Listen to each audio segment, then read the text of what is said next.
Okay, if I could see you, I would love to see a show of hands of how many people have actually talked to customers. Well, so that is why we punish ourselves by holding our Investor Day at Groundbreak every year. It is really important for us to get you all to hear directly firsthand from our customers why Procore is the clear market leader, why the industry chooses us, and why they believe we're going to win. So I just wanted to say I'm grateful that you all get to see it firsthand, and you don't just have to hear it from me every time. So with that, we're going to dive in. We're going to talk about 3 themes today, and we're going to keep it pretty simple. And speaking of simple, the very first theme is probably the easiest one of all, is that the industry that we serve is massive, and we know that there is a tremendous amount of opportunity for durable long-term growth. Second is that Procore is the leader in construction technology, and I say that with a lot of confidence and pride. We will win, and we will continue to win because of how we deliver our partnership and we deliver value to our customers. So their success is going to drive our success, and that's been true since day one. And then finally, I want you to hear this very, very clearly. I am committed to efficient growth, and I'm also committed to improving our per-share metrics. It's something I'm very passionate about, and we work on every single day. Now, we are stepping on the gas because we see this amazing opportunity ahead of us, and we know that it's ours for the taking. So we're going to dive in with a little Construction 101. So many of you have heard me do this before, but I just want to make sure everybody has the foundation, right? So the construction industry is burdened with significant amounts of risk. It's a risk business. And it all starts with the fact that every project in the world is a prototype. Okay, so unlike the products that get produced in manufacturing, where you actually can go from repetition to optimization, in construction, every project is unique. So every project has different requirements, it has different stakeholders, and it has a different environment. So think about that. The factory floor in construction is dirt. You have no idea what you're going to be getting into every single time you show up on the first day on the project, and that is true for every project. And the nature of construction often means that the folks that are working together on the project have never worked together as a team before. And this leads to some very unfortunate outcomes, like a ton of miscommunication, a ton of mistakes, and significant inefficiencies that happen every single day. And don't forget, construction generates a colossal amount of data, which can be very confusing to all of the project stakeholders. So miscommunication during handoffs between owners and architects and engineers and general contractors and specialty contractors and suppliers, they happen every single day, and they can result in costly mistakes. So these handoffs happen so often and every single day, it adds a lot of risk to construction. And given the industry's traditional low margin profile, even a single mistake where somebody's building off the wrong piece of information can lead to catastrophic consequences, and in many cases, all too often, insolvency. And trust me, it happens in this industry all the time. Okay, so in the early days, our customers looked at Procore as being their risk management solution. What I mean by that was they came to Procore because they felt like if we could help them avoid one costly mistake, we could help them from going out of business. And today, that's very true. Our customers look at us for risk management. But they also use us and rely on our platform to run their entire businesses. It's a completely different game. So by connecting all stakeholders on a global platform, we hope to achieve 4 goals. One is enhancing productivity. And when our customers talk to us, they talk to us about productivity because there is a massive labor shortage. And the more that we can do to help them with that, the better. The second is ensuring timely progress, project completion. That's basically scheduled. Time is money in construction. We help with that. Maintaining budget integrity, of course. You're going to win or lose based on how you manage your budget. And probably most important to me is that we provide the tools to help our customers with safety to enable their teams to get home from the job site every single day safely. Okay, so ultimately our vision to improve the lives of everybody in construction is fostered by our goal to connect and make a more efficient industry.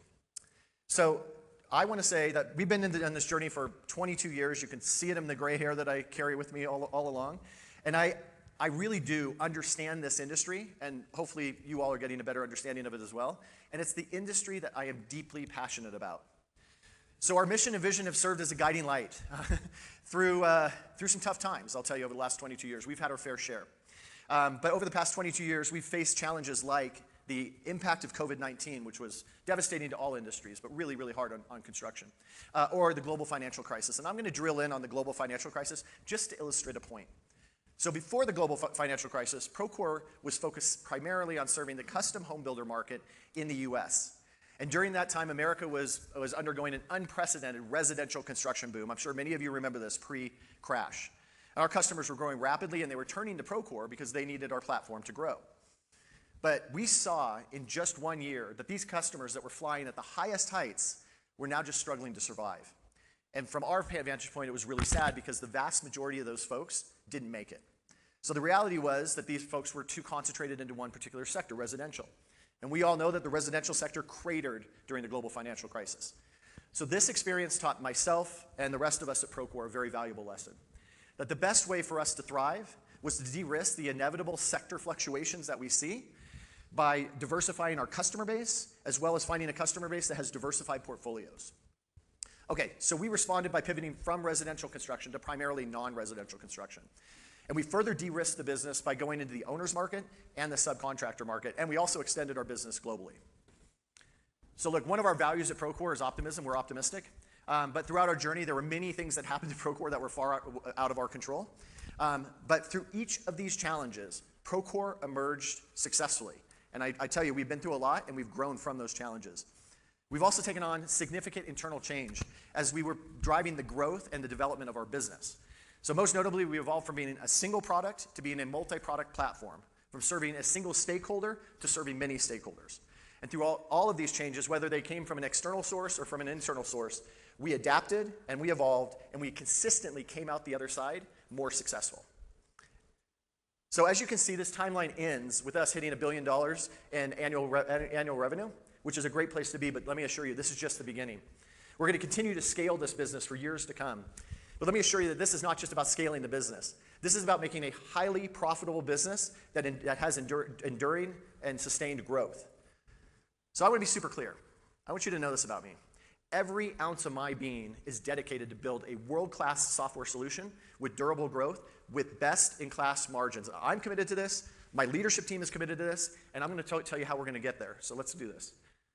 Okay, so not only is construction resilient, but it's also a huge part of the global economy. In fact, we've said this before, but I think it's just too big to fail, this industry. It's estimated that by 2030, the industry is going to grow to about $15 trillion in annual construction spend. And construction employs about 8% of the global workforce, which is huge, right? But to put this into perspective, this is a workforce that is bigger than transportation, than finance, than healthcare, and than real estate, and many other industries that you can imagine are very, very large. And another way to look at this, which I find fascinating, is that it's even larger than if you combine mining, utilities, financials, and healthcare all together. Construction is still a bigger workforce, and I guarantee you, well, let's see a show of hands. Anybody in this room not know somebody in construction? Right, so it's everywhere. And by the way, I was having a great conversation on the way in about how diversified this industry is. This is, when it's 8%, this is a great representation of the entire world, of a very diverse set of folks. All right, so we also believe that there is a tremendous amount of future growth available to Procore. With the growth of GDP and global populations, there's going to be a need for increased numbers of housing, institutional facilities, all of the commercial, and all the infrastructure that needs to get built. So there's a huge amount of opportunity for us moving forward. And look, we started our journey here in the US, and we quickly expanded into Canada. We then went to Australia and then into New Zealand, and then the UK, and into Ireland, and most recently, we've opened up facilities in the Middle East, as well as Central Europe. So you can see these orange areas are the areas where Procore actively operates today. Okay, so this focused set of countries and or regions make up a $4 trillion construction volume. And I think we can all agree $4 trillion is a very large market, right? Well, let me tell you, we actually believe that this isn't a $4 trillion opportunity. This is a $10 trillion opportunity because of the concept that we call triple TAM. So remember, for every construction dollar that gets spent, Procore has the potential to capture that dollar 3 different times, from the owners to the GCs to the subs. And there's another thing at Procore that we really believe in, and that's focus. We believe in going deep rather than going wide. To truly win in construction, we are going to laser focus on winning in these markets first, and we're going to do this by building a strong partnership with the industry, by building a tremendous amount of trust, and by delivering a ton of value to our existing customers. Okay, so while we do intend to expand, because there's a lot of opportunity here in the future, our immediate focus is to win in these markets. But I want to be really clear. We will win because of our depth of our partnership with the industry, as well as our unique connected platform. In this platform, it connects everybody in construction, from owners to GCs to subcontractors. Okay, so this is, we did this to illustrate one thing, which is when you all think about our business, I bet you think of it kind of in this way, through our solutions: pre-con, project execution, resource management, and financial management. But this slide really only tells part of the story. What truly sets us apart is not just these amazingly built and amazingly productive solutions, but the real differentiator is the underlying platform that powers all of those solutions. That's where the power comes from. And this is Procore is the only truly unified construction project management platform on the planet that connects people, products, and data outside of the silos of construction through the entire construction lifecycle. Okay, so let's look at our financial solution just as an example, right? On our financial solution, you can generate a bid, an estimate, and that estimate can be turned into a bid. A bid can be turned into a commitment. That commitment shows up in your budget. That commitment can have change orders. Those change orders can be invoiced. We can run through compliance with them, and then ultimately we can allow our customers to pay their subs. All of this complexity and all of this optimization is available through our solutions, and you can do all of your cost management in construction by running our solutions. So all of this complex workflows and data are all there to support and connect each one of these solutions. And look, there is one thing I can tell you, and it's something I really hope that you understand. Our competitors cannot do this. Our competitors have some solutions, but they have no connected solutions. And the real power of the platform is when you can connect the solutions. So they're not just connected seamlessly, these solutions. Each one of them sits on top of this amazing stack of platform capabilities that you see below, like insights and analytics and Procore Copilot. Now, hopefully you all heard about our Procore agents and BIM and maps and all of these other great things, as well as our partners that are connecting to our platform. But where the real true value and ROI comes from is when our customers leverage the power of our platform. And trust me, again, none of this can be accomplished without having a connected solution on a platform. So this connectivity ensures that all project stakeholders are always working off the most current set of information so that we can deliver fewer errors to these folks, so that these folks can have the ability to make faster decisions, and they will have better and more accurate financial controls. Okay, so that is why we invest so heavily in the platform. People always ask us that. Why the investment in the platform? The platform is what makes the difference, and this is why the industry chooses Procore time and time again. Okay, so this is pretty basic, but every project begins with an owner, and an owner will select Procore to help ensure that their vision is delivered efficiently and effectively. And every project has a general contractor. These folks are at the center of everything that happens. They manage all the complex workflows and the subcontractors, and every project has a whole bunch of subcontractors that are performing with the boots on the ground, and they're actually the ones bringing the project to life. So as I hopefully made very, very clear, Procore provides a tremendous amount of value from our platform to all of our stakeholders with these solutions. But the real power is how we connect all of the stakeholders together on our platform. By the way, I believe that our owners business and our specialty businesses are the biggest businesses in the market today, and they are great business with a tremendous amount of opportunity to grow, and it's something we don't talk about enough. All right, so look, by any objective measure, I would like to say that Procore is the leader in construction technology, and we have we have $1 trillion in committed volume to our platform, and that volume commits to our financials and leads to our success.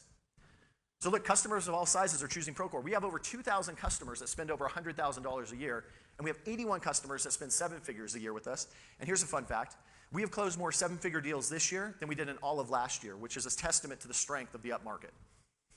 We have 2 million active users generating tremendous amounts of data on our platform every single month, and they do this across 3 million projects in 160 countries. This is just another reason that our unique connected platform provides so much value. This data creates an opportunity for us to give this value back to our customers through AI, analytics, and insights. So look, I hope you guys are hearing in my voice, and by the way, I get so fired up during Groundbreak, so excuse the over-enthusiasm, because I'm very proud of what we've done and what we've accomplished, but I want to assure you all that we are just getting started. There's still so much room to grow in this industry, and there's so much more that we can do by providing all of our solutions and assets to the industry that deeply needs us in order to grow and succeed. And with that, I'm going to hand it over to Howard, and he's going to go much deeper into this. So Howard, why don't you come on up?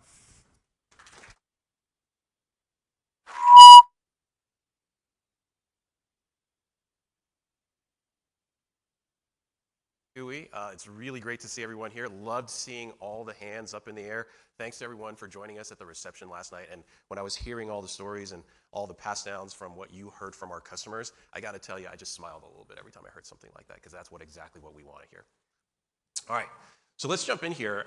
Now, before I jump into this, I just want to come up on this slide. Now that you've seen kind of a sense of the massive opportunities ahead for Procore and how our platform differentiates our offering from anything in the market today, let me go a little bit deeper into how I think about the makeup of our business and the growth vectors that we have. But before I do that, let me just quickly flash up this slide of the CFO priorities that I actually talked about last year. And these priorities are still very much in play, and they do apply today. And it's just worth a quick reminder that these priorities are all intended to compound free cash flow per share, which is still a North Star metric for us. All right. Now, while there are many paths to do this, at this stage in our business, and you heard a lot of this and saw a lot of this from Tui, growth is still the primary lever to compound free cash flow per share. We are the clear leader in a massive market that is one of the least digitized industries. All right. So let's dive in and see how we intend to capitalize on this significant growth opportunity. What you're seeing here now is a cross-section of how we think about our business. Now, we organize our business across 3 dimensions. One is by geography. You can think of each one of these geographies as a dimension that now roll up to a place where we have a general manager. We also organize by size, and we classify this by how much ACV our customers run. And then we also organize by stakeholder. Remember that every project is going to have all 3 stakeholders: an owner, a general contractor, and a subcontractor. And these cross sections you can think of as individual markets where we have opportunities to pursue and grow our business. Now, the orange shaded regions that you see are the markets that we're pursuing today. Now, there are a number of reasons why we might not be pursuing a market today. For example, in the Middle East, that market is dictated by large enterprises, and so that's how we go and focus in that market. Another example might be the owner SMB market in the US. Now, these would include folks like individual homeowners, and so that's just not an area that we want to focus on. So now let me break down a few of these markets to give you a better sense of the current and potential mix of our business. And first, let's take a look at this by geography. Where in the US, it's obviously currently our largest proportion of our business. This is where we started. This is where we were founded, and this is where we first found our product market fit. Our business in the US spans really all different types of customers, but across all those customers, on average, they all have roughly around 3 to 4 products each. And I'll break this down in the US market in a little bit more granularity a little bit later. But let's look at our international business, and you can see from this, there's many more markets for us to continue to grow. And while our international business represents a small proportion of ARR, remember that we entered these markets much later than the US. And although our international business is still quite nascent, similar to the US, the international customers that we have also have on average roughly 3 to 4 products each. We have a tremendous runway for sustained and long-term growth in these markets. Now let's shift from geography over to the stakeholder dimension. Now let's start with general contractors. GCs is where we first started, and we have clearly established ourselves as the technology platform of choice for this stakeholder globally. And you can see this in the size of our GC business today and the number of GCs spending 6 and 7 figures with us annually. But let's break this GC market in even more detail to get a better sense of where the business is today and where it can go. And frankly, I want to do this because I'm hoping to dispel some myths that are out there. When you look at the GC business today, the US GC business, it represents just over half of our ARR. This means that the other half is represented by owners, by subcontractors, and by international. Well, let's break this US GC market down in even more detail. When you just look at US enterprise GCs, this group represents less than a third of our business. And even though it represents less than a third of our business, we get a disproportionate amount of questions from investors about this part of our business. Now, the other thing to note about these customers is that on average, they have about 5 to 6 products compared to the overall average of 3 to 4 products. So when customers grow, they typically add additional products.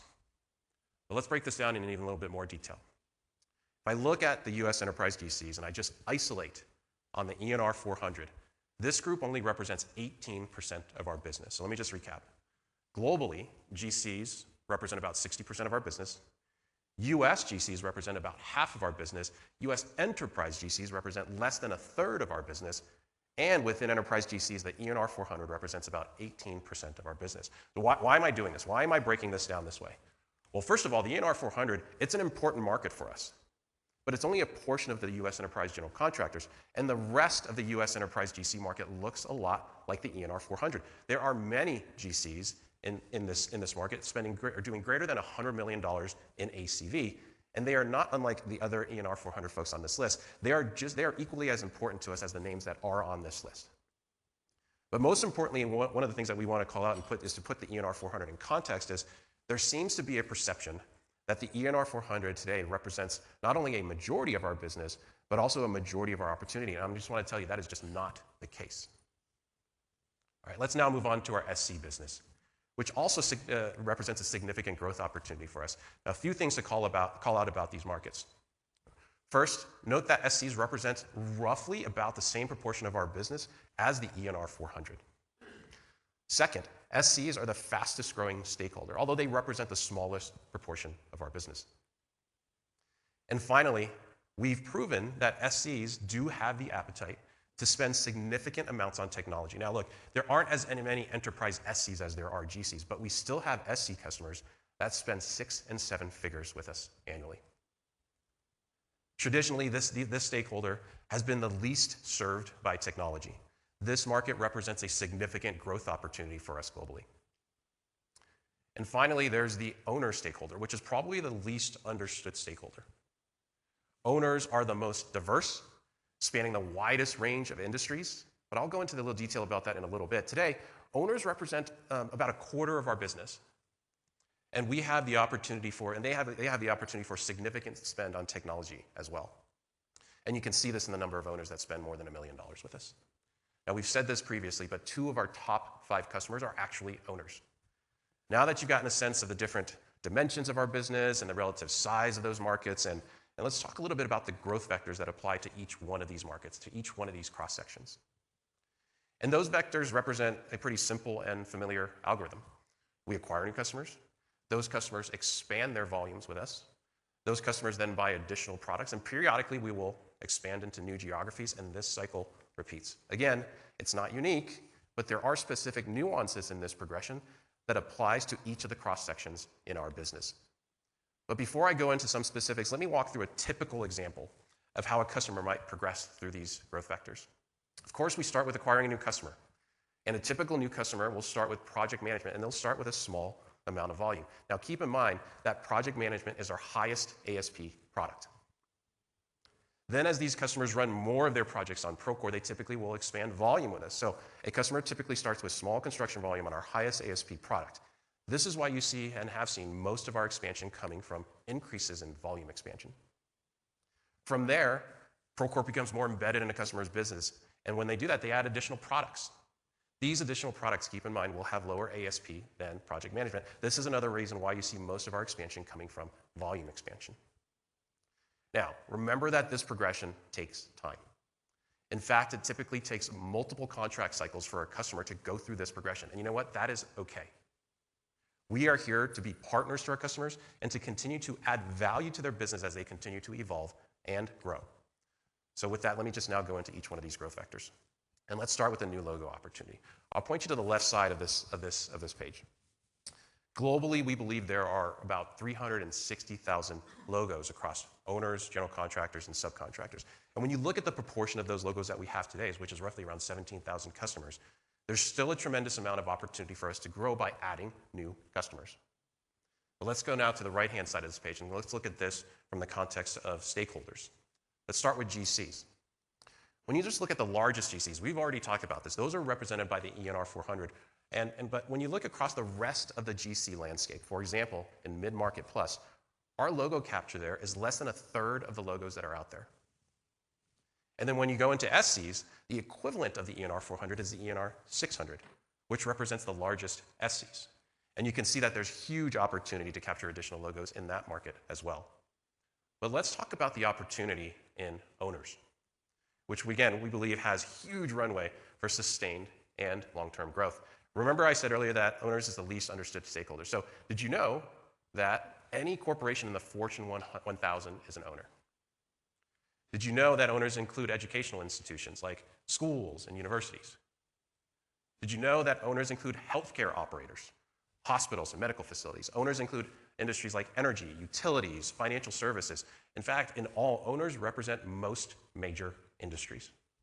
And think about it this way, any organization that has a significant or manages a significant amount of CapEx is an owner. Now, this stakeholder represents a vast and diverse opportunity and is going to continuously represent a larger proportion of our business going forward. Now let's move on to our volume upsell opportunity. I'll point you to the left-hand side of this page. What you're seeing there is a representation of the proportion of our existing customers' ACV running on Procore, broken out by US and international markets. Now, the global volume that you see there spans across all three stakeholders and all three customer sizes, and you can see those proportions on the right side of this page. And while we currently have almost $1 trillion of our customers' volume, this represents less than half of the volume from our existing customers. In fact, we have more than $1 trillion left to capture just within our current 17,000 customers. Now, you can think of construction volume in our business as being equivalent to seats in a traditional SaaS business. Saying that we currently have 45% of our existing customers' ACV, it would be similar to a Salesforce or a ServiceNow or Workday saying they've captured less than half of the seats in their customers' accounts. There's huge opportunity for us to expand volume within our existing customers, but volume isn't the only vector that we can expand with our customers. We also have large opportunities to expand by cross-selling additional products. We continue to increase those opportunities as we progress on our product roadmap. And what you're seeing here is the customer attach across a few of our solutions. Now, again, we typically land with project management, and that's why you see that project management has the highest attach rate. But we've also had success cross-selling quality and safety, project financials, and most recently, things like invoicing and bidding. And we continue to add new solutions to our offerings like resource management, and you heard some of those developments yesterday, analytics, and of course, pay. But we aren't sitting still. We're continuing to evolve and mature our products to offer better and better value to our customers over time. And remember what we talked about. These solutions all sit on top of our platform. Every solution that you see here and everything that we build and offer going forward will have the benefit of our platform. The Procore platform enhances the differentiation of all of our solutions. And connecting this back to the go-to-market changes that we are making, our focus on product overlays and technical specialists will allow us to better bring that value of our platform and the solutions that sit on top to our customers. Now let me go through a couple of real-life examples of how two customers progressed through these growth vectors. The first example is an enterprise owner. Now this customer started with just over $400,000 of ARR on project management and is now at more than $4.5 million of ARR across multiple products. The first thing to note is the size of this customer. Owners have the opportunity to be just as big, if not bigger, than our largest GCs. And the second thing to note is that this owner grew over time, over several years, over several contract cycles. And while there was a period of no expansion, ultimately the customer grew their business with Procore, and today we have 100% of their volume. This is a real-life example. Now, this progression not only demonstrates our partnership with our customer, but also the continued opportunity and value Procore can deliver. This is a pretty common progression for our larger customers. Let's go through another example. In this example, this is a mid-market general contractor. And this progression is similar to that example you just saw from an owner. Start with a small land on project management, expand over multiple contract cycles with additional volume and products. This example actually demonstrates that mid-market GCs can spend more than $500,000 annually with us. And you'll notice that this particular customer actually reduced their volume commitment a few years into this partnership with Procore. And this was likely due to macro or cyclical reasons. However, you also notice, one, they did not leave Procore. Two, in fact, they ended up expanding their commitment to Procore to levels above what they had committed to us prior to that reduction. Now, this is just another example of how we think about our long-term partnership with our customers. Now, these two examples are indicative of how customers grow their relationship with us. And this progression applies globally. It applies to all those markets that I showed you earlier. Which brings me to the final growth vector, and this vector is to expand into new geographies. We, of course, started in the US, TAM of $2.1 trillion. And when you consider the international markets, the opportunity in the TAM there is 1.9. You put those two together, we're at about $4 trillion of TAM in the markets that we're in today. Now, while the TAM in these current markets is roughly evenly distributed between the US and international, you all know that our revenue is today heavily concentrated in the US. So even in our existing international markets, we have opportunities for new logos, volume expansion, and product cross-sell. Now, outside of the markets that we are in today, there's an additional $11 trillion of TAM. Now, there are several countries outside of the ones we're in today with material construction opportunities. And those opportunities are driven by, and Tui mentioned this, things like GDP and large populations. And this means that globally we have the opportunity to capture $15 trillion of TAM. Now, even if we exclude markets like India and China, which are going to have their own specific dynamics, there are still several countries with significant construction volume that we can expand into and that are adjacent to where we are today, which is likely how we would do that. But remember the concept of triple TAM. We can monetize that $4 trillion of TAM in our current markets across each stakeholder, owners, subcontractors, and general contractors. And when you consider triple TAM, we estimate that the monetizable ACV across all three stakeholders is about 2.5 times this number, meaning that we actually have about $10 trillion of TAM in the markets that we operate today. However, even though the TAM is huge, and even though the TAM is huge in our current markets, we do have to recognize that construction is cyclical. Let me orient you to the slide for a second. The solid line represents year-over-year growth in construction spend over the last couple of years. The dotted line represents interest rates over that same time period. And look, there's no denying that we operate in a cyclical industry. And even in just the last few years, you can see the volatility in the construction growth, and we've seen that in our business as well. The green shaded area represents a favorable demand environment, and the red shaded area represents a challenged demand environment. And while not every part of the industry is tied to interest rates, the magnitude and pace of interest rate changes does impact sentiment and demand. And these dynamics do ultimately impact our business and as a headwind to revenue in times of a challenged demand environment. Now, having said that, you can see that construction spend still grew even during a challenged demand environment. Now, over the long term, the massive growth opportunities will overcome any short-term headwinds to Procore's growth. So let's recap what we've talked about. Procore's business can be thought of as having 3 dimensions: geography, customer size, and stakeholder. And the cross-section of these 3 dimensions represent markets where we have tremendous opportunities for sustained and continued growth. And when we think about the growth vectors, the 4 growth vectors that apply to every single market, one is acquiring new customers. We believe there are 360,000 logos in those markets, of which we have about 17,000 today. Volume expansion, we currently have 45% of our customers' ACV at just under $1 trillion, meaning there's more than half of our customers' volume left to capture. Product cross-sell, on average, our customers have about 3 or 4 products, and we believe we have the opportunity to double that, similar to what you see in some of our larger customers. And the 4th is international expansion. The TAM outside of the US is greater than the US, and the revenue mix today is heavily concentrated in the US. There is significant opportunity to increase the mix of our international revenue. Now with that, let me hand it over to Ryan Butler to talk about how our go-to-market changes are going to help us capture these opportunities. Enjoy. Hi, everybody. Thanks for having me. Before I got into this, I wanted to just explain a little bit why Howard and Tui asked me to come up here and talk about the go-to-market changes. So it really goes to the 2 hats I wear at Procore. I wear one hat, which is revenue operations and revenue strategy. And so at a very tactical level, I have the people under me who are working on the day-to-day operations of getting this transformation in place, all the planning that we're doing, and ready to make this successful as we go into next year. The other reason is that I lead corporate strategy at Procore. And so I led a group of leaders at Procore back in the summer of 2023 to get together and talk about how do we refresh our 3-year strategy? How do we go after those growth levers that Howard talked about? So we talked about what markets that we want to go in, how we're going to go after those efficiently, what products that we need to build, but we also talked about how do we need to go to market in those different markets, and how do we need to do that successfully to drive those growth levers and drive those growth levers at scale. And so this go-to-market transition that we're going to talk about today, this change in go-to-market strategy, is really the foundation of our corporate strategy, and it really is a key part of that corporate strategy, and that's why I'm up here talking about it today. So before we go into the ways that we're changing it, let's just talk a little bit about the previous go-to-market model that we had. I want to just start by saying there's nothing inherently wrong with this go-to-market model. It was just fit for a different size and scale of purpose at Procore. It served us very well as we grew to a billion-dollar company.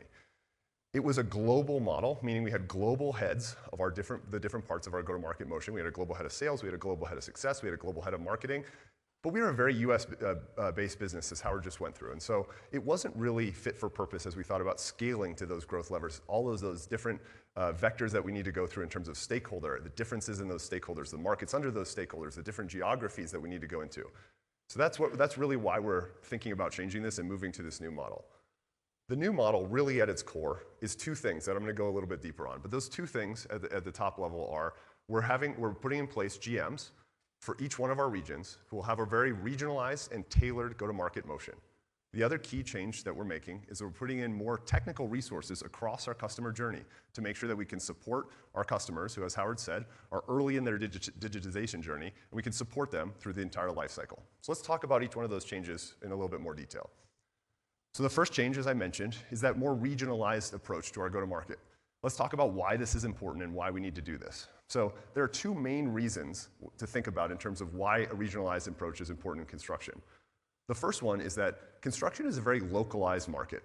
So what does that mean? It means there are different regulations in those markets. It means that there are different ways of working in those markets. It means there are different contracting methods in those markets. The other key thing that we need to think about in terms of why a regionalized approach is important is that our business is a very different shape and size in those markets. We have a different diversification of where we are with those stakeholders. We have a different place in the market that we're trying to build from. So I'm going to talk about each of those differences and why they're important and why a regionalized approach makes sense by contrasting two of our markets. Let's look at North America, which, as Howard said, is the core market that we've been building off for decades now. And then let's talk about Europe, which is one of our newer markets. So if you think about Europe in the diversified way that they do construction in Europe as compared to North America, you have to think about things like safety standards. There are different regulations around safety, which means that a contractor there has to think about inductions and the safety certifications that each one of the people that come on site have. There are different data residency standards there. There are different contracting methods which really bring together the owner, architect, GCs, and their trade contractors, their specialty contractors, early and often throughout the process. And so there are different approval methodologies that happen as you go through that. If you contrast that with North America, there's a different contracting method there. We think about design, bid, and then build, so that there's less collaboration through the life cycle of the process. And I want to emphasize something. That doesn't mean our product and our platform is different. As Howard said, the platform story that we have is really how do we tailor the value that we're getting to each one of those stakeholders. So the product and the platform is the same. But the way that customers value and think about buying decisions in those markets is very, very different. And that's why that tailored approach makes sense when you think about the different ways that construction works in those markets. The other difference that I mentioned that a regionalized approach helps solve for is that the shape and size of our business is very different. So again, let's contrast those two markets to talk about why that's important. So in North America, we have a large and diversified customer base. We have a lot of owners on the platform, specialty contractors, general contractors. We have a lot of volume and cross-sell opportunity that Howard talked through. And so we have to run a diversified motion at scale that goes after each one of those stakeholders. And we have to run a more expansion-based motion as our primary motion to make sure that we can go after where that opportunity is. If you contrast that with Europe, we're still building our presence in Europe. We're still building our brand presence. We still are working on that launching pad, which is the enterprise general contractor, as a way to get into further diversifying that market. And so our primary go-to-market motion in Europe is much more new logo focused, much more general contractor focused, so that we can build that presence just as we did in the US and use that as a launching pad to grow exponentially in Europe. So just to close this out, the GMs that operate those markets, they don't have a different product. They don't get a different product from Wyatt and team. They do get different marketing strategies, different go-to-market strategies. They have to think about resourcing different. They have to think about value propositions differently. And that's why this matters in terms of the regionalized approach. The other key change that we talked about making is putting more technical resources across our go-to-market. I want to bring this to life with a story that actually happened 2 nights ago as I was having dinner with one of our customers. I asked her, what is the thing you want most from Procore? And I was expecting her to say all those cool things that you guys saw in the keynote yesterday from product. And she said, the thing that I want most from you is a dedicated technical resource to my account to help me understand the value of the platform that you all are building. It's so deep and technical. I need someone with me as I build my SOPs for each one of the projects that I have and think about adopting more and more of your platform value. And she also said, I need that resource because I have to get Procore on every single one of my projects. You saw that volume expansion opportunity that Howard talked about. That's getting Procore adopted on every project. And she said, a technical resource is really what I need to make sure that I can go off and do that. I can do that effectively. So let's talk about why she cared about that so much and why this is a common story that we hear from our customers. So Howard talked about the dynamics of the business and why it's complicated, and we have different sizes and we have different stakeholders. Underneath that, we have different personas for each one of those stakeholders that care about different workflows, different parts of our platform, different parts of our product. And so we have to be able to go off and talk to them about deeply understanding that the technical ways that our platform can solve the different challenges of their personas. Let's talk about 2, just to contrast it so you can see a little bit. I'm going to give a simple example, but there's myriad examples that are like this that drive this need for a technical resource. So if you think about the COO and the CFO, The CFO really cares about how they're going to adopt financials, how they're going to integrate with their ERP, how our pay solution is going to be compliant with the payment processing that they do in their company. We have to go deeply technical with that persona to make sure that they understand all the financial workflows in their company and they understand how our platform can meet those needs. If you contrast that with a COO, they care about something very, very different. They care about making sure that the project is being delivered on time and at the right quality. And so they're talking to us about how their quality processes work. They're talking about how their safety processes work. They're talking about making sure the daily logs that happen on the field are getting reported in the right way. So it's another set of technical needs that we have to go through to make sure that we can show them the value and get them to adopt that value. And you all cover different software companies across the industry. You know a generalized AE is not going to be effective at doing those things. That's why these technical resources are so important to help our customers understand not only the technical value that we bring from a product perspective, but how to get that onto every single one of their projects and how to solve that need that woman was telling me about in terms of what her biggest need from Procore is. So let's bring this all back to why are we doing this? Howard talked about the massive opportunity that we have. Howard talked about all those growth levers that we're going after. Tooey talked about how committed we are to efficiency. This is the go-to-market model that drives that growth, drives those growth levers, and helps us do it at scale. At our heart, Procore has always succeeded because we're a customer-centric go-to-market motion. We put our customers at the center of everything we do. Wyatt's going to talk about how we put our customers at the center of our product and our product development. We also put our customers at the center of how we think about going to market, how we think about growing to those growth levers. It's the only way that we can grow as Procore. It's a core value that we have. This go-to-market model at its center is really just bringing customer centricity to scale, to go after each one of those things. And yes, that drives all the business benefits you see on the right hand of the slide here. It drives all those growth levers that we care about. It gives us that efficiency at scale that we care about, but it all comes from customer centricity, and that's what this go-to-market model is really oriented around. The next part that I want to talk about is that this idea, this go-to-market transition didn't just come out of thin air. We talked about it as we set the strategy in that summer meeting in 2023, but then we went and piloted this with several customers to make sure that we understood it and make sure that we knew how to scale this. And so the concept that we talked about in Procore was picking several pilot customers and then swarming them with more resources, more technical resources to really emulate this model that we're then moving into. So let's talk about a couple of those examples. The first one is a large specialty contractor. And they were a Procore customer. They were using our platform, but they weren't as well adopted on our platform as we would want, and they were evaluating other cross-sell opportunities to add new products. So we swarmed them with technical resources, and we were able to show them not only how to develop their SOPs, roll it out to the different projects, and you see the volume expansion that happened here that follows Howard's story in terms of how we typically see customers move up that value chain for us. But they also cross-sell then added new products as a result of this swarming of this account, this pilot that we did. This customer is actually Hogland, who's a customer you're going to hear from later today. The second case study that I want to share with you is similar, but there's some nuances here. So this is one of our largest general contractors. You can see that they were already running a large amount of volume on our platform. But as we swarmed them during this pilot, brought more technical resources to them, brought more localized approach to them, we saw them add a lot more volume, add a lot more projects because we were able to show them that adoption, help them move those projects onto Procore. They also did something really, really cool that we're expecting to see much more of as we go forward in this model. They saw so much value from these resources that we brought to them that they're actually paying on an annual recurring basis for a technical resource to be embedded with them and deeply tied to their account, even more than just the general go-to-market model that we're putting in place. And so this is something that we're hoping to see a lot more of, and we know is going to drive a lot more growth for Procore. All right. One more thing that I wanted to talk about in terms of a misconception that Howard and Tooey have told me a lot about as they've talked to you all about this transition, and I actually heard it from you, a lot of you at the investor happy hour last night as well, which is competition, and how much is competition really driving the changes that we're making. So let's walk through this slide a little bit. On the left-hand side here at the top, you see the total opportunities that Procore went after. As you break that down, you can see that more than half of those opportunities are still what we call greenfield, which means there's not another software competitor in the evaluation. We're still competing against pen and paper or in-house Excel sheets that people have built. For the less than half that were competitive opportunities for us, you can see something really interesting there, which is that more than half of those did not have one of our top 3 most common competitors in there. We're still competing against fragmented point solutions that don't really compete with the size and scale of what Procore can bring to bear.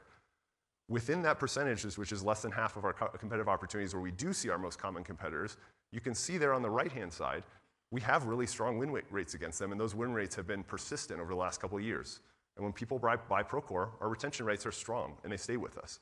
So yes, competition is something that we have to think about, something that every software company has to think about, but it wasn't a driver of this transformation, it wasn't a driver of this transition. This go-to-market model at its core is aimed at our customers and customer centricity and not at solving a competitive issue. All right, before I close out, let's talk about where we are in this journey. So the first phase of the transition was really announcing this new model to our company, and we announced it to you all around the same time as well, and getting the GMs in place. We've now done both of those things and moved into what we call the second phase, which is really planning and program. That's what I talked about before. We are doing all of the hiring to get us into this model. We're doing all the training to get us into this model, territory design, all those tactical things that we need to do to make sure that the planning and program execution is ready for the third phase, which is really starts in January, which is the first time we'll actually start operating in this model. But it won't be in place, fully in place yet. We're still training that we need to do. There's still solidifying of the model that we need to do. And that's where you see the final phase come into place, which is really half two of 2025, where we can see this model grow and scale. So just to close out, before I pass it to Wyatt to talk to you about product, I just want to say this model, again, is a core part of our strategy. It's aimed at going after each of those growth vectors and helping Procore grow, but really helping Procore grow at scale and doing it efficiently. And that always comes from Procore, from customer centricity. So that's really where we are with the model and where we're going. Thank you for your time, and I'm going to pass this off to Wyatt.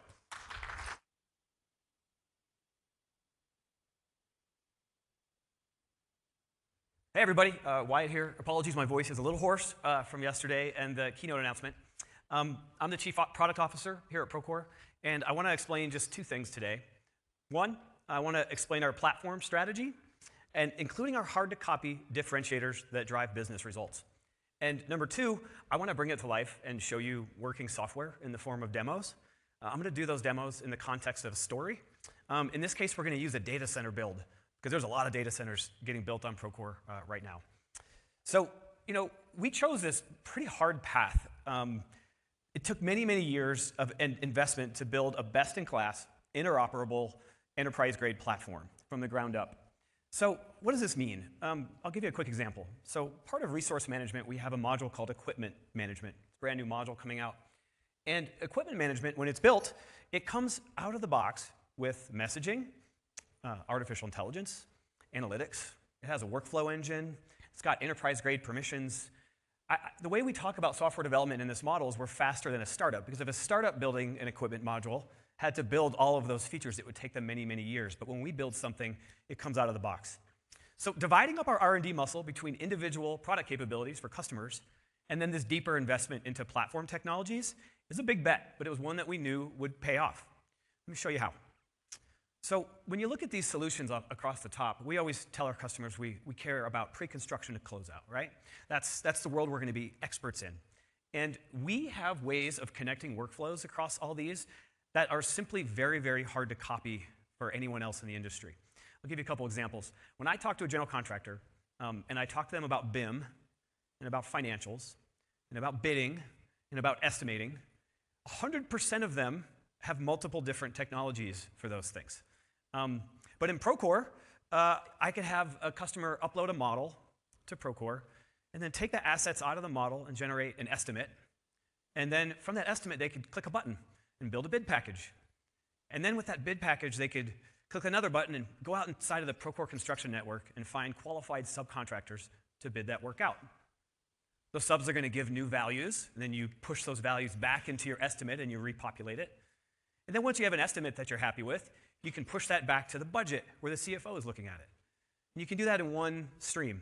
Try to imagine the pain of having 4 different technologies and downloading to Excel and emailing some stuff out and across multiple parties, subcontractors, people that don't even work for your company. That's just one workflow, and I could rattle off dozens more that work like that. So connecting these solutions is really just part of the story, right? As Tui mentioned, every single product is enabled with our powerful platform technologies. Technologies like maps, BIM, connectability, document management, field solutions. But the one I wanted to double click on is really our data platform. We're about 10 years into our investment here. We've been making acquisitions in analytics and AI since before I joined Procore in kind of 2017, 2018. So we have a significant lead on the entire industry in terms of the way we handle data.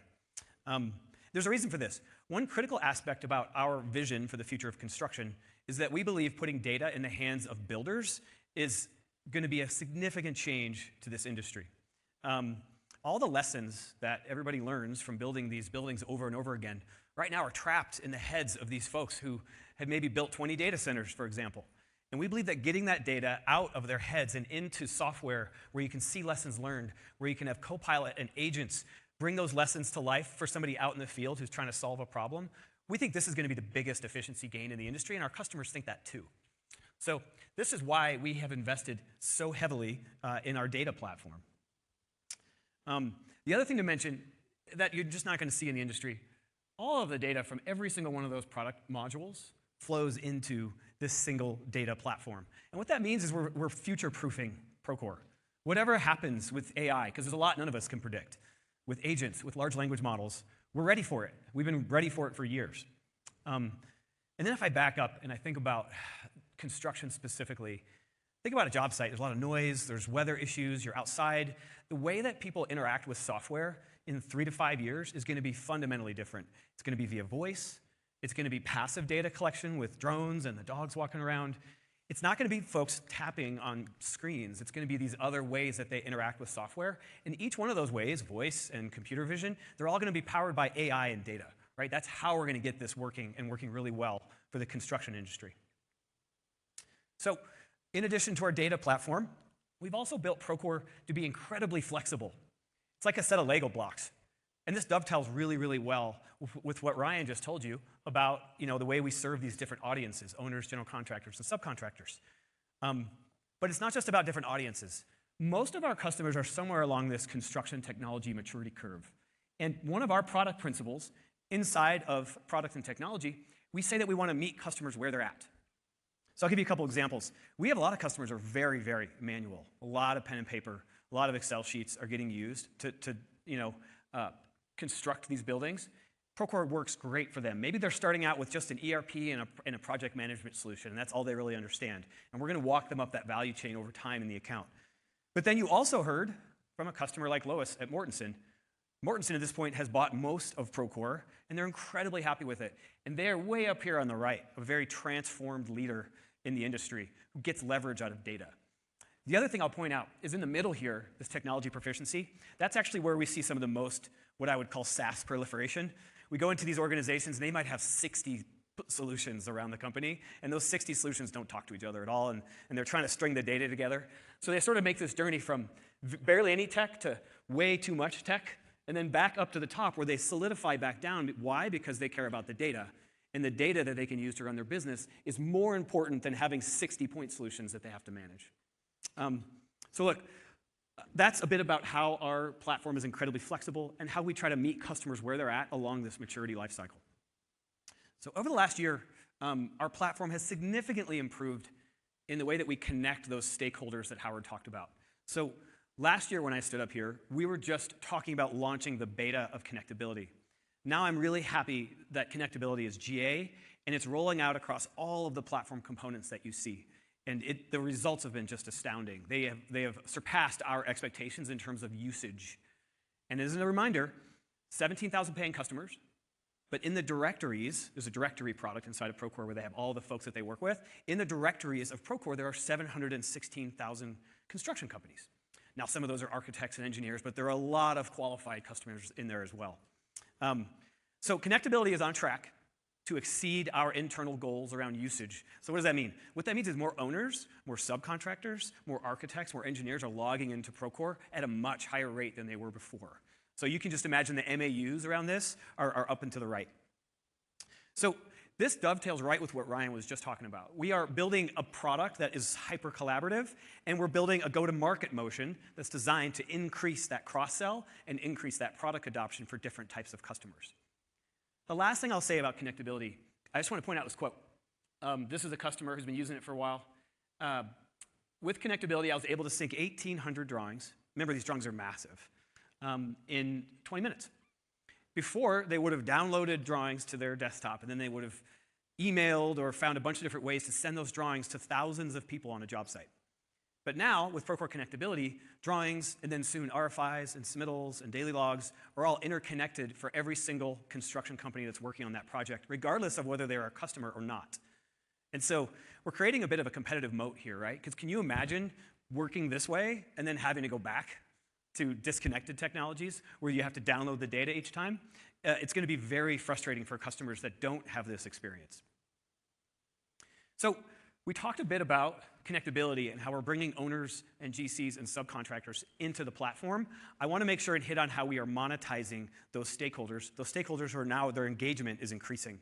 We're bringing a product to market that provides unique value to all three stakeholders. This is a new version of a slide we shared last year, where what we've done is by audience group, we are ranking their #1 problems to solve. So this is a prioritized list of problems that these different stakeholders want solved.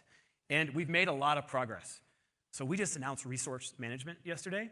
That's great for self-performed GCs, but you know who it's really great for are subcontractors. Subcontractors, they are #1 issue, scheduling, tracking, managing your labor, equipment, and materials, which is what we are now focused on. Subs are also really pumped about scheduling and maps and locations. I want to point out we've made significant progress for owners. You heard Tui yesterday in the keynote talk about assets. That is the #1 thing that owners have to do after the project, right? They have to take those assets and they have to put it in their operations and maintenance of the building or structure that they're going to maintain over time. So with owners, we just announced three big things as well.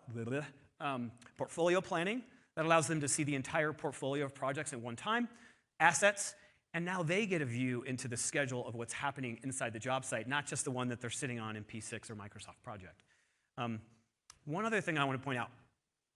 Scheduling was a big announcement for us yesterday. Our customers came to me so excited afterwards. They're really pumped about our innovations in scheduling. Now with scheduling, that's really helpful for general contractors to manage all of the trades that they're working with. But it's also incredibly helpful for trades to manage all the labor that they're moving around from project to project. And guess what? Owners really like it too. It's a huge value add to owners. One product, 3 audiences. The schedule engine is just one schedule engine that we're able to create different views for different stakeholders on the project. And that's the way we think about it, right? These solutions we're building, we can build a single product that works for lots of different folks on a construction project. Okay, enough of the slideware. I want to walk through a demo. We're going to build a data center together.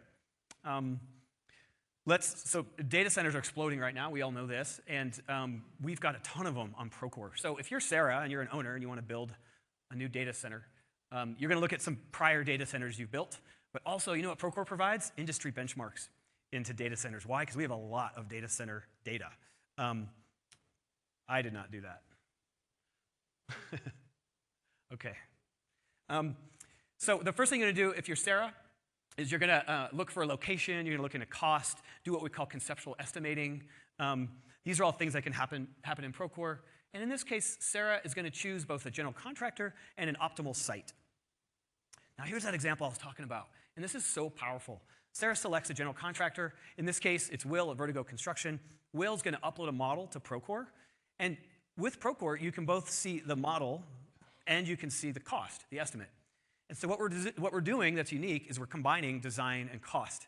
So see, our biggest challenge in construction is you get designers and architects who don't understand what things cost. We've all probably had that in a remodel of our own homes, right?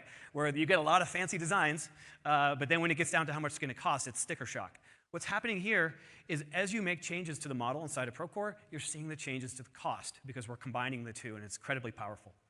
All right, so the general contractor takes that estimate and goes and creates a bid package to go bid out the work.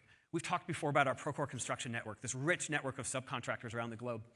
But what's really cool is what you can do with Copilot and agents. So here's an example of just saying, hey, can you provide me with qualified earthwork contractor? And yeah, actually, Copilot's really good at this stuff. It works very quickly. Copilot just goes out, looks at the location, looks at the cost, looks at the trades. We have what those trades have done before. We've seen what, for example, an earthwork contractor has done in the past and can say, hey, here's 5 qualified earthwork contractors for you in a chat window and do it in just a couple seconds. So that's that power of leveraging AI on top of our solutions. All right, so let's get to work. Let's start building our data center together. We've got Dylan here. Dylan is an earthwork sub, and Dylan runs into a problem. The reason I'm calling out a problem is because this is where construction gets complicated, changes, things that were unforeseen. On a project of this level of complexity, you might have 1,000 or 1,500 changes that need to be managed and managed well. So in this case, Dylan finds this water table, and we're showing off our new BIM augmented reality here, which was a big announcement yesterday. And so Dylan can use BIM augmented reality and slide it up and down. It can actually see that that is a mechanical room there that's going to be impacted by this water table. Let's show you a video of how that water table might be seen in the office via Procore. This is just working software. Location context is extremely important in construction, especially on a large site like our data center project. Thanks to the acquisition of Unearth, we've integrated maps into the platform and combined the location context of GPS coordinates with drawing and BIM, marrying all methods to define location into one. Specialty contractors know exactly where their labor, equipment, and material resources are being utilized each day. Owners can visualize the progress alongside schedule and financial updates, while GCs can see all site activities in one place and know exactly where they need to focus their efforts. Back in the SC's office, the team is discussing the discovery of the water table issue to determine how it may impact their work on this project. Dylan is talking to the team on site, so they need to determine which observation has the information we need. They start by filtering by drawing a geofence around the general area described, and now we're just seeing the observations, photos, and other items that have been created within those boundaries. We add an additional filter for observations due on today's date and another for items assigned to Pat, the project manager, to filter out the noise. We can now see Dylan's observations about the water table. As we navigate to the drawings, we can confirm this issue is only impacting the southwest corner on the building, and we see the markup showing the extent of the water table issue. It's clear we need an RFI to determine how to resolve this issue, so we create the RFI, and all without requiring any additional information from Dylan or the site team. Now we have an RFI that is linked to the original observation and drawing markup, making it easy to build with context. Okay, my slides have gone haywire, but I'll get back to this pretty quick. Okay, we're back to an RFI. So from that water table, we've now generated an RFI. An RFI is just a conversation that needs to happen between multiple people. And again, with platform technology like conversations, Procore messaging, you're able to quickly get the right people into the conversation that you need to go fix the water table. The first thing you got to do, you probably need an engineer, in this case Luisa. Luisa's going to have to build a wider foundation where that water table exists, and we're going to add a sump pump asset into the mechanical room that's going to help with this water table. This change is not insignificant. It's going to impact both the budget and the schedule. Now, the GC logs into their dynamic hub, which we announced yesterday. They see a view of everything that they need to do, and they see this alert that the RFI is actually going to block a schedule activity. Copilot, in this case, is going to suggest a next best action, because clearly this RFI is going to be a change to both budget and schedule, so Copilot is saying, hey, let's make this a change event. All right, let's take a quick look at how this is going to impact schedule and show you how our scheduling, artificial intelligence, and agents work. Can we click to the next video? We've nailed the basic needs of schedule functionality for our owner, GC, and SC customers, with the ability to create and edit schedules directly in Procore, connect those schedule activities to solutions like RFIs, submittals, and inspections to indicate where we're on or off track, and sync back to contract schedule solutions like P6. We're well beyond the capabilities of schedule point solutions on the market, and we're taking that even further with support from agents. With the scheduling agent supporting our data center project, when the RFI is noted as a constraint on the foundation activity in the southwest corner, our scheduling agent sees this blocker, as well as a resequencing option that allows the team to prevent a project delay, and automatically suggests this change to the GC project manager. A quick look allows the PM to verify the suggestion will work, and as soon as he approves the change, everyone sees the change on their devices in real time, in the office and in the field. Not only are we showing customers the complete view of their schedule plan and everything impacting it, we're helping them stick to those plans with support from agents. Awesome. So that's the way that scheduling works. And what's important for everybody here is there's a big difference between the contract schedule, which is usually in Microsoft Project or P6, and scheduling of daily activities on a job site, like the way materials roll onto a job site, the way that crews need to be in different places. And we're able to connect all that back to the contract schedule. You can just in your head imagine that this field scheduling will have a lot of movement, right? Because things are changing all the time. Whereas that contract schedule with the owner, you don't want that moving much, right? You want to be very specific about changes you make to that contract schedule.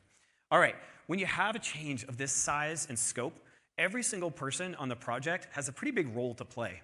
So here's where our dynamic hubs come in. They ensure that every single person around this change has the information they need. Let's take a look at it.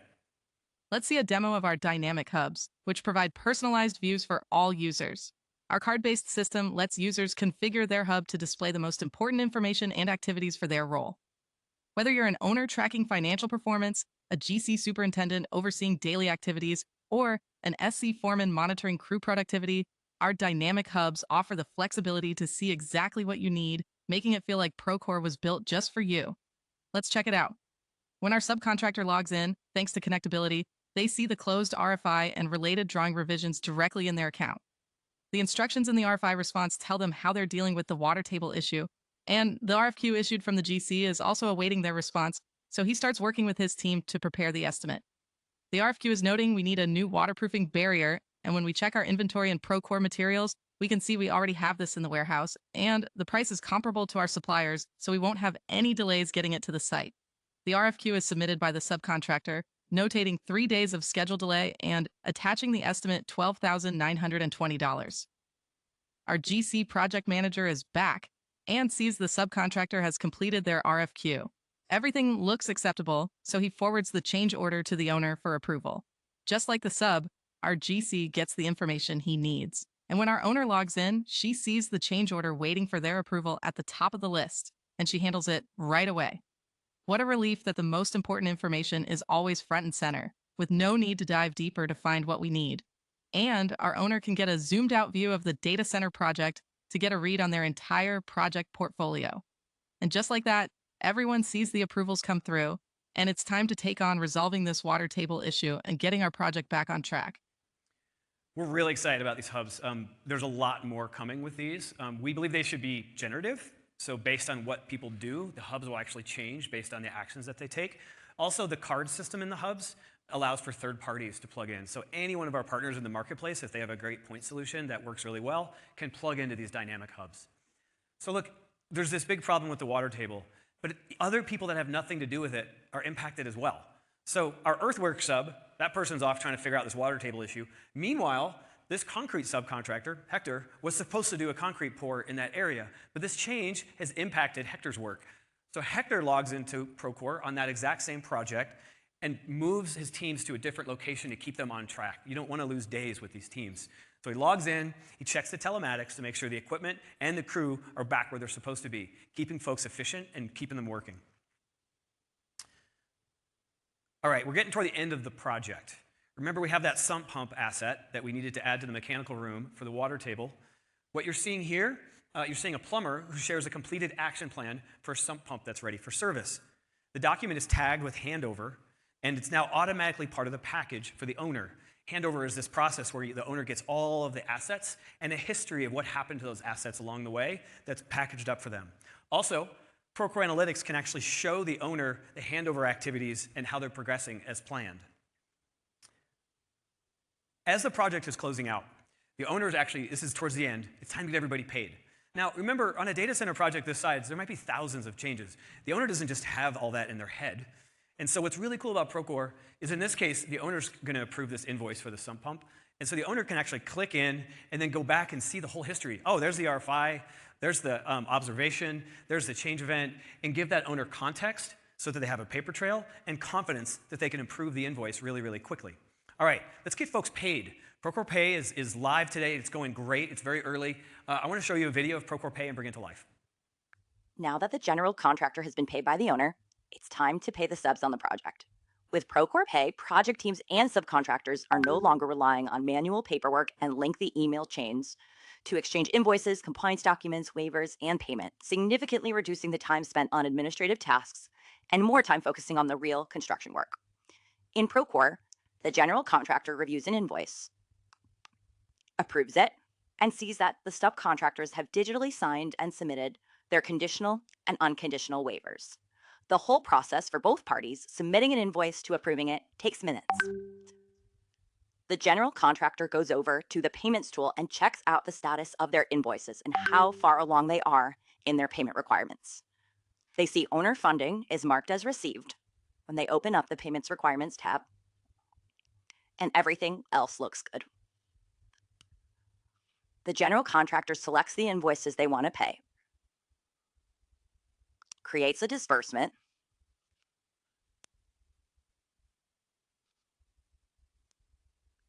authorizes the disbursement, and the payment process begins. It's as easy as that. No more paper checks, and everything is digital. Fast forward later in the day when the payment enters the ACH network, the general contractor goes over to check out the invoice and sees now that payment is out the door and the unconditional waiver is automatically unlocked. Rather than waiting days to get the unconditional waiver back, the whole process can be done within a day. The subcontractor gets paid and all parties protect their lien rights. Great. So remember, with payments and construction, the product we're building is 90% compliance and like 10% money movement, because there's just so many things that need to get done before money can actually move to all the parties that are involved. So we just went through an end-to-end workflow from pre-con to closeout, and I showed you how all of that can happen inside of Procore. And I just want to impress upon you that at Procore, we've built a very hard-to-copy platform that just makes it really easy for different stakeholders on a project to work together, regardless of whether they're a paying customer or whether they're a free collaborator. And we've been rapidly adding products to our portfolio that are going to more effectively monetize these different stakeholders, like resource management, like assets, and like portfolio views. We think those additions are going to help us win new customers and are going to increase cross-sell to these products. In conclusion, our platform technology, our data and AI, and our flexible experiences are durable differentiators that create sustained value for every construction stakeholder on a project. All right, we're going to a break for a minute. I think it's a short break, about 10 minutes.